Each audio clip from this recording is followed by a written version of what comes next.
फिर से स्वागत है आप सभी का मेरे एक नए वीडियो में। इस वीडियो में हम जानेंगे वर्डों के बारे में। वर्ड का मतलब क्या होता है और इसकी परिभाषा क्या होगी, इसके कितने प्रकार होते हैं। तो वर्ड का मतलब होता है अक्षर। इसकी परिभाषा होगी भाषा की सबसे छोटी इकाई को हम वर्ड कहते हैं जिसके और अधिक टुकड़े नहीं किए जा सकते। इसको ध्यान से सुनिएगा। भाषा की सबसे छोटी इकाई जिसके और अधिक टुकड़े नहीं किए जा सकते उसी को हम वर्ड कहते हैं। अब वर्ड दो प्रकार के होते हैं, पहला स्वर वर्ड, दूसरा व्यंजन वर्ड। पहला स्वर वर्ड, दूसरा व्यंजन वर्ड।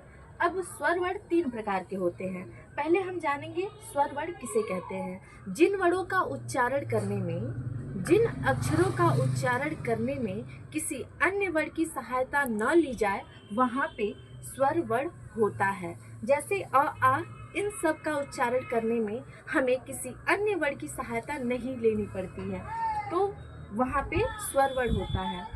अब आता है व्यंजन वर्ड। जिन वर्डों का उच्चारण करने में स्वर की सहायता ली जाए वहाँ पे व्यंजन वर्ड होता है। जैसे आप सभी क का उच्चारण करेंगे, क का उच्चारण जब हम करेंगे तो लास्ट में अ आएगा। क से लेकर ग तक जितने भी व्यंजन वर्डों का हम जब उच्चारण करते हैं तो लास्ट में अ यानी स्वर आता है। इसलिए कहा गया है कि जो व्यंजन वर्ड होता है उसका उच्चारण किसी अन्य वर्ड की सहायता से यानी स्वर वर्ड की सहायता से होता है, उसी को हम व्यंजन कहते हैं।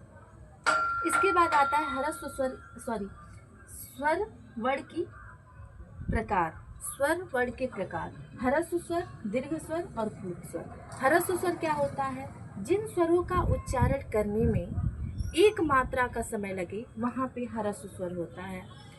उसके बाद आता है दीर्घ स्वर। जिन स्वरों का उच्चारण करने में दो मात्रा का समय लगे वहाँ पे दीर्घ स्वर होता है। उसके बाद आता है प्लुत स्वर। जिन स्वरों का उच्चारण करने में तीन मात्रा का समय लगे वहाँ पे प्लुत स्वर होता है।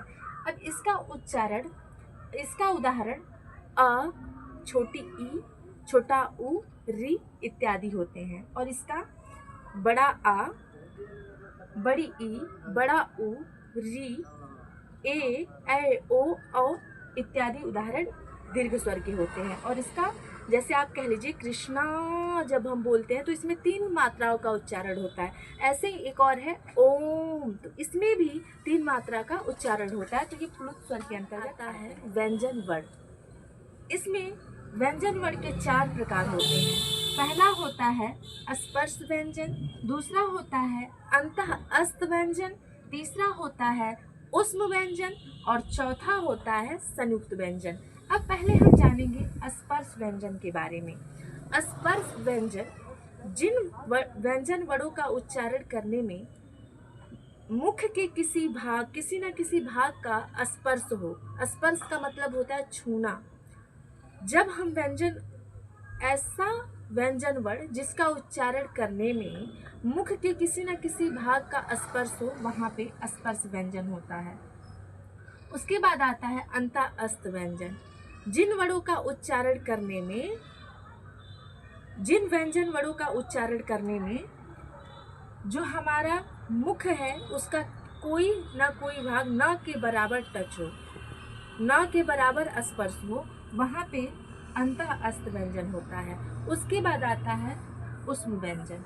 जिन व्यंजन वर्डों का उच्चारण करने में हमारे मुख से रगड़ाहट के कारण गर्म वायु निकले वहाँ पे उष्म व्यंजन होता है।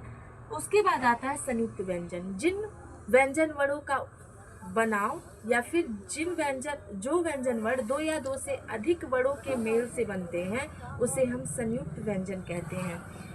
जैसे हम कहें ज्ञ, तो ज्ञ बनता है या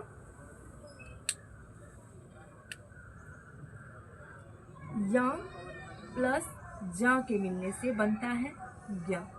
तो यहाँ पे दो अक्षर आपस में जुड़ रहे हैं और इनके जुड़ने से बन रहा है ज्ञ। तो जो ज्ञ है ये संयुक्त अक्षर व्यंजन है, संयुक्त व्यंजन है, क्योंकि ये दो अक्षरों के मिलने से बन रहा है।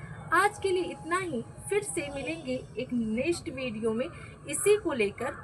उसको विस्तार से समझा जाएगा, इसके उदाहरण और बाकी सब परिभाषाएं। आज के लिए इतना ही, और हमारे साथ बने रहने के लिए आपका बहुत बहुत धन्यवाद। फिर से मिलेंगे नेक्स्ट वीडियो में, तब तक के लिए जय हिंद।